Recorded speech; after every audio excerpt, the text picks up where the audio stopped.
वाराणसी में नामांकन के दौरान हुए विरोध के बाद सुहेल देव भारतीय समाज पार्टी के अध्यक्ष ओम प्रकाश राजभर ने यूपी सीएम योगी आदित्यनाथ पर निशाना साधा है। उन्होंने आरोप लगाया कि सीएम योगी मेरी हत्या कराना चाहते हैं, इसलिए उन्होंने नामांकन के दौरान काले कोट वाले गुंडे भेजे। भारतीय जनता पार्टी पर निशाना साधते हुए राजभर ने कहा कि भाजपा हमारी पिछड़ों की लड़ाई से डर गई है और हमें नुकसान पहुंचाना चाहती है। उन्होंने कहा कि हम अपने हक के लिए आगे लड़ते रहेंगे, मेरी हत्या भी हो जाए तब भी यह लड़ाई जारी रहेगी। इस घटना पर चुनाव आयोग को संज्ञान लेना चाहिए। सुहेल देव समाज पार्टी चीफ ओम प्रकाश राजभर ने नामांकन के दौरान हुए विरोध को उन पर हमला करार दिया है। राजभर ने कहा कि ये हमला डीएम और प्रशासन की मिलीभगत से हुआ है। ओम प्रकाश राजभर ने उनके और उनके बेटे अरविंद राजभर की सुरक्षा बढ़ाने की मांग की है। राजभर ने वाराणसी के प्रशासन पर सीएम योगी के इशारे पर काम करने का आरोप लगाया है। एसबीएसपी अध्यक्ष ओम प्रकाश राजभर ने घटना को लेकर चुनाव आयोग पर भी निशाना साधा। उन्होंने कहा कि नामांकन वाली जगह पर जब चुनाव आयोग ने 3 लोगों के आने की इजाजत दी थी तो वहां पर सैकड़ों गुंडे कैसे इकट्ठा हो गए। उन्होंने बीजेपी के अब्बास अंसारी पर सवाल उठाने पर भी निशाना साधा। राजभर ने कहा कि अब्बास को मैंने प्रत्याशी बनाया। राजभर ने कहा कि अब्बास को प्रत्याशी बनाए जाने पर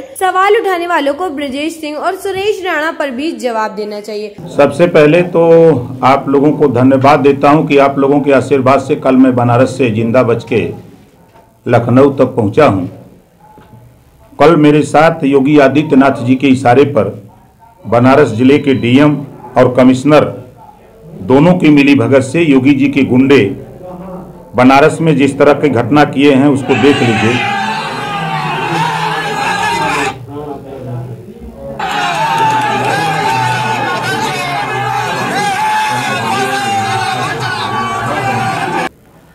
जब हम लोगों ने नामांकन प्रक्रिया में चुनाव आयोग का निर्देश है कि प्रत्याशी एक प्रस्तावक एक वकील जाएगा, 3 लोग हम लोग गए और जब वहां से हम लोग अंदर थे तभी रिटर्निंग अफसर शिवपुर उन्होंने कहा कि ये बाहर इतने हल्ला क्यों हो रहे हैं, ये गाली गुप्ता क्यों हो रहा है।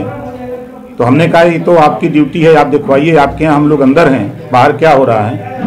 खैर नामांकन प्रक्रिया पूरी हुई, फिर हम लोग 3 आदमी बाहर निकलते हैं, गेट पर 4 आदमी मिल जाते हैं और वहीं से गाली गुप्ता शुरू करते हैं और बाहर वो मैसेज देते हैं। अब दूसरा देख लीजिए, आप लोगों के सामने है। अब देखिए हम निकल रहे हैं तो कह रहे हैं आ गया।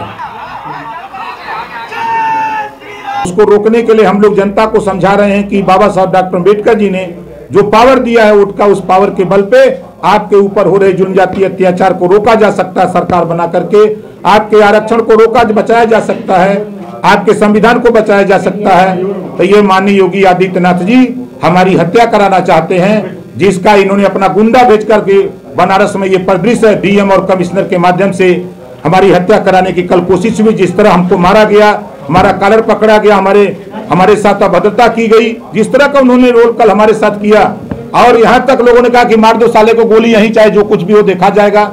इतनी बड़ी गुंडाई, इतने बड़े साहस और वो भी कमिश्नरी और डीएम के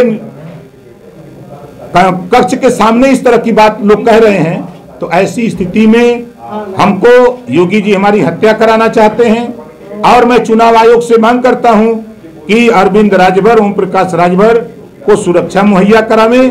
और मैं अपने लोगों से कहना चाहूंगा कि मेरे चाहने वाले लोगों जो आज मेरे साथ आप लोग हो, मैं आप लोगों से कहना चाहता हूं कि देखो ये लड़ाई बाबा साहब डॉक्टर अम्बेडकर जी, गौतम बुद्ध जी, महात्मा ज्योतिबा फुले, सावित्रीबाई फुले, मान्यवर कांशीराम जी ने लड़ करके उसको छोड़ दिया। उस लड़ाई को हम आगे बढ़ाए हुए हैं। मेरी हत्या भी हो जाए तो इस आंदोलन को रुकने मत देना, इस आंदोलन को आगे बढ़ाते रहना ताकि अपने हक के लिए, हुकूक के लिए लड़ने का काम करते रहना।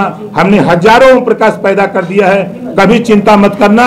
अगर मेरी लाश मिल जाए तो उसे बाजे के साथ बजा करके दफना देना, मुझे कोई चिंता नहीं होगी। लेकिन फिर मैं कह रहा हूं कि चुनाव आयोग से कि योगी आदित्यनाथ जी मेरी हत्या कराना चाहता है और ये हत्या करा करके सोच रहा है कि दोबारा हम सत्ता पालें। लेकिन ओम प्रकाश राजभर अपने जीते जी योगी आदित्यनाथ जी को सत्ता में नहीं पहुंचने दूंगा, इनको सत्ता से बेदखल करूंगा। 69,000 शिक्षक भर्ती, 68,500 शिक्षक भर्ती में जब इन्होंने पिछड़ों का आरक्षण लूटा, दलितों का आरक्षण लूटा, जब मैंने आवाज उठाया तो ये बात योगी जी को बहुत बुरा लगा कि ये क्यों बोल रहा है। किसी की हिम्मत नहीं चाहे वो भारतीय जनता पार्टी में के नेता हो, चाहे बसपा के नेता हो, चाहे कांग्रेस के, कोई भी पिछड़े समाज का नेता नहीं बोला कि हमारा हिस्सा लूटा जा रहा है। आज जब ओम प्रकाश राजभर बोल रहा है तो आज बहुजन समाज पार्टी के लोग और भारतीय जनता पार्टी के लोग मिल करके साजिश रच रहे हैं कि कैसे हम इस हिस्सा के लूटने में हम सहयोग करें। इसमें बहुजन समाज पार्टी भी आगे आ गई है। ये कैंडिडेट जो तय हो रहे हैं भारतीय जनता पार्टी तय कर रही है और बहुजन समाज पार्टी इस सिंबल दे रही है। इस तरह के खुलासे उत्तर प्रदेश के सैकड़ों सीटों पर देखने को मिल रहा है। देखते हुए सुरक्षा व्यवस्था बढ़ाई जाए और जो कल ही मैंने चुनाव आयोग को एक पत्र लिख करके मैंने पूरी घटना की जानकारी दिया, अपने सुरक्षा की बात किया और मैंने इसमें दर्शाया कि योगी आदित्यनाथ जी हमारी हत्या कराना चाहता है। इनके गुंडे और डीएम या कमिश्नर जो बनारस के हैं उनके इशारे पर काम कर रहे हैं। वहां निष्पक्ष चुनाव नहीं हो सकता है। इस नाते हम चुनाव आयोग से मांग करता हूं कि वहां के डीएम और कमिश्नर को तत्काल हटाया जाए, नहीं तो ये चुनाव निष्पक्ष नहीं होने देंगे। ये लोग योगी और मोदी के गुलाम बन करके वहां काम कर रहे हैं। ये चुनाव आयोग की बात को नहीं मान रहे हैं। जब आपके गाइडलाइंस हुआ कि 3 आदमी अंदर जाए, ये सैकड़ों लोगों को कैसे वहां पहुंचा दिया गया, इसकी जिम्मेदारी वहां के जिला निर्वाचन अधिकारी की होती है। लेकिन जिला निर्वाचन अधिकारी और वहां का कमिश्नर दोनों के मिली भगत से कल वहां सैकड़ों गुंडों के माध्यम से हमारी हत्या कराने की कोशिश हुई। लेकिन सौभाग्य रहा कि हम वहां से बच निकले, आज तक लखनऊ तक पहुंचे हैं। और मैं फिर अपने लोगों से कहना चाहता हूं कि देखो, मेरी हत्या भी हो जाए तो इस आंदोलन को रुकने मत देना साथियों। ये लड़ाई बाबा साहब डॉक्टर अम्बेडकर जी बड़ी मेहनत करके संविधान को दिया है। माननीय कांशीराम जी ने बहुत मेहनत करके आपको जगाया है। और हमारे गौतम बुद्ध जी हो, चाहे महात्मा ज्योतिबा फूले हो, चाहे सावित्रीबाई फूले हो, हमारे तमाम महापुरुषों ने इस आंदोलन को यहाँ तक पहुंचाया है। इस आंदोलन को रोकने के लिए हमारे भारतीय जनता पार्टी के लोग और योगी आदित्यनाथ जी एकदम मन बनाए हुए हैं कि ओम प्रकाश राजभर ही आगे चल रहा है तो इसी की हत्या हम करा दें तो ये आंदोलन रुक जाएगा। लेकिन मैं फिर अपने लोगों से कहना चाहूंगा कि आंदोलन रुकने न पावे साथियों। मेरी हत्या बेशक हो जाए, मुझे कोई परवाह नहीं है।